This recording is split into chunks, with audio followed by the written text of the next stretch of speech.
लगातार हम आपको राष्ट्रपति चुनाव से जुड़ी हुई हर अपडेट बता रहे हैं। मुकाबला है द्रौपदी मुर्मू एनडीए की उम्मीदवार और विपक्ष के उम्मीदवार यशवंत सिन्हा के बीच में। सांसदों की गिनती में द्रौपदी मुर्मू जो है भारी बहुमत से आगे चल रही हैं। विधायकों के वोटों की गिनती जो है वो अल्फाबेटिकल ऑर्डर में लगातार जारी है। इस बीच आपको बता दें कि एक और बड़ी खबर आ रही है। राष्ट्रपति रामनाथ कोविंद के सम्मान में फेयरवेल डिनर होगा। कल प्रधानमंत्री नरेंद्र मोदी फेयरवेल डिनर जो है वो उसका आयोजन करेंगे। लगातार हम आपको अपडेट दे रहे हैं। हमारे साथ वरिष्ठ पत्रकार राहुल देव जी जुड़े हुए हैं। एनके सिंह जी वरिष्ठ पत्रकार मौजूद हैं। नीरजा चौधरी जी वरिष्ठ पत्रकार जुड़ चुकी हैं। वीरेंद्र पुंडीर जी हैं द्रौपदी मुर्मू के घर से। मणिदीप शर्मा दिल्ली बीजेपी ऑफिस से, राकेश पांडे दिल्ली बीजेपी ऑफिस से और मोहित राज दुबे हमारे साथ राष्ट्रपति भवन से जुड़े हुए हैं।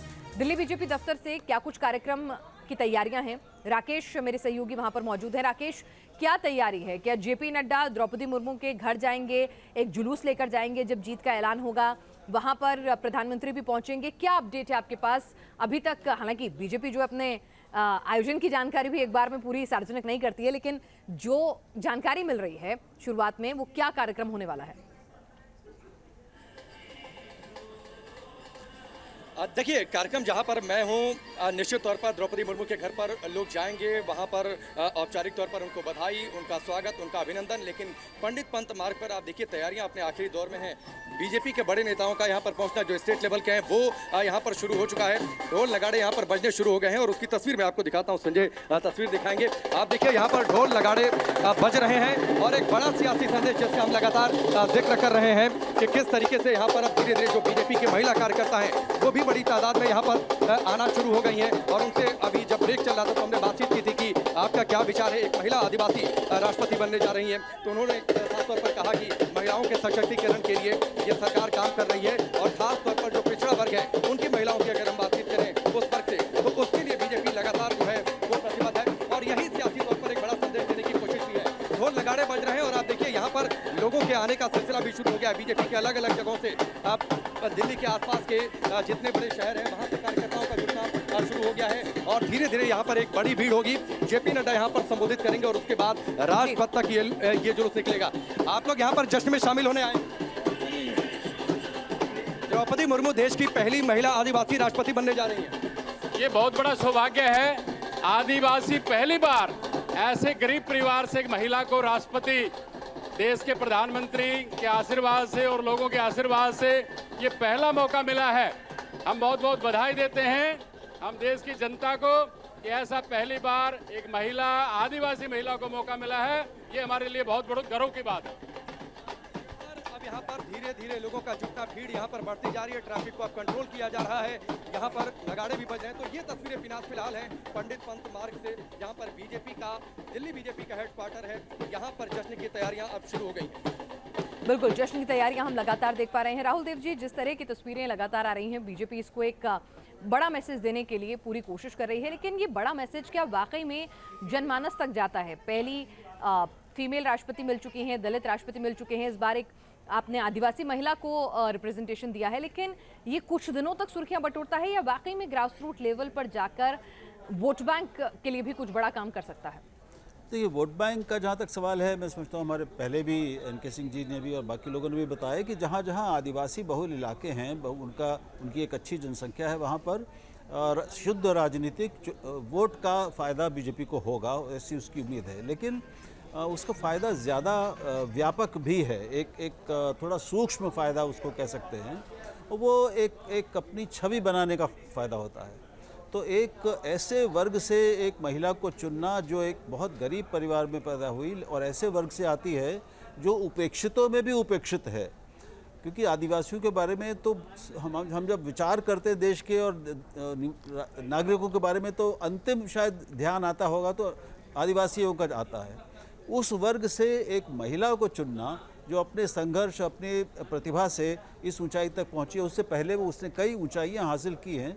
तो एक महिलाओं के लिए, सभी पिछड़े वर्गों के लिए और जो वर्ग अपने को उपेक्षित मानते हैं वो, और विशेष तौर पर जो हमारे जनजातीय यानी जो आदिवासी वर्ग हैं, समुदाय हैं, उनके लिए ये विशेष महत्व का एक अवसर होगा। जी। राष्ट्रपति हमेशा एक तरह से जब कुछ मौक़ों को छोड़कर एक प्रतीकात्मक उसकी उपस्थिति रहती है और प्रतीकात्मक उसका जो चयन होता है वो भी प्रतीक ही होता है अपने आप में। तो प्रतीकों की राजनीति के लिहाज से और छवि निर्माण में, देश की छवि निर्माण में भी और सत्तारूढ़ दल के छवि निर्माण में भी इन प्रतीकों का एक महत्व होता है।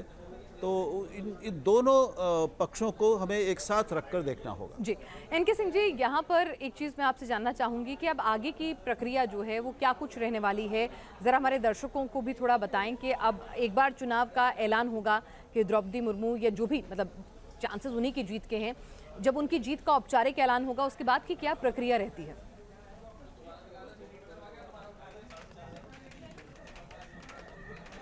तो ये बहुत सिंपल सा होगा कि जैसे ही जीत का ऐलान होगा उसके बाद प्रधानमंत्री मिलने जाएंगे। ये हमेशा किया जाता है क्योंकि ये रिकॉग्निशन होता है हेड ऑफ द स्टेट को, हेड ऑफ द गवर्नमेंट का जाके वहां पे वो करता, रिकॉग्नाइज करता।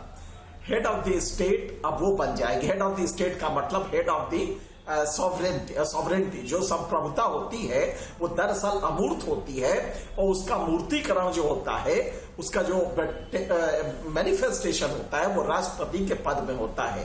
तो इस समय जाके प्रधानमंत्री उनसे मिलेंगे, लेकिन इसके बाद शपथ होगा और सेंट्रल हॉल में दोनों वो बैठेंगे एमपीज। और आपको याद होगा भारत के संविधान में राष्ट्रपति जो संसद बनता है उसमें राज्यसभा होता है, लोकसभा होता है और राष्ट्रपति होता है। ये तीन कंपोनेंट मिला के संसद बनता है।